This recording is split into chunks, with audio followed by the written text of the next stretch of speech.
Hi നമസ്കാരം. ആദ്യത്തേത് caesarean സെക്ഷനാണ്. രണ്ടാമത്തത് നോർമൽ ഡെലിവറി ആവാനുള്ള സാധ്യതയുണ്ടോ? തീർച്ചയായും ഉണ്ട്. എന്നാൽ എല്ലാവർക്കും ഇത് സാധിക്കില്ല.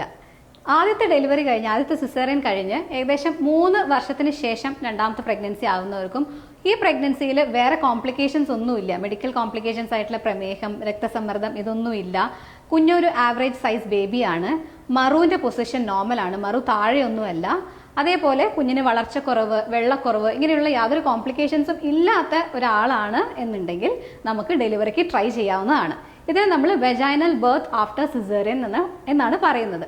എന്നാൽ എല്ലായിടത്തും എല്ലാവർക്കും ഇത് ചെയ്യാൻ സാധിക്കുന്നതല്ല.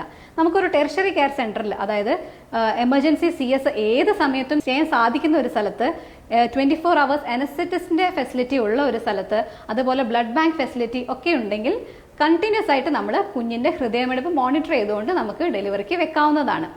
ഈ നോർമൽ ഡെലിവറിക്ക് രണ്ടാമത്തെ സിസേറിയൻ കഴിഞ്ഞതിന് ശേഷം വെക്കുമ്പോൾ ഏറ്റവും ഉണ്ടാകുന്ന ഒരു കോംപ്ലിക്കേഷൻസ് നമ്മൾ എല്ലാവരും പേടിക്കുന്നതെന്ന് പറയുന്നത്, ആദ്യത്തെ സിസേറിയൻ കഴിഞ്ഞതിന്റെ മുറിവുള്ള ഒരു സ്കാറ് യൂട്രസിൽ ഉണ്ടാകും.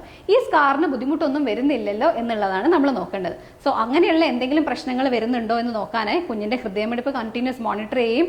ബ്ലീഡിങ് അങ്ങനെയുള്ള എന്തെങ്കിലും കോംപ്ലിക്കേഷൻസ് വരുന്നുണ്ടോ എന്നുള്ളത് ശ്രദ്ധയോടെ നോക്കേണ്ടത് വളരെ അത്യാവശ്യമാണ്.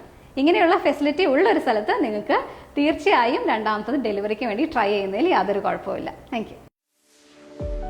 The best newborn and maternal care, Nirmala Hospital, Korakad.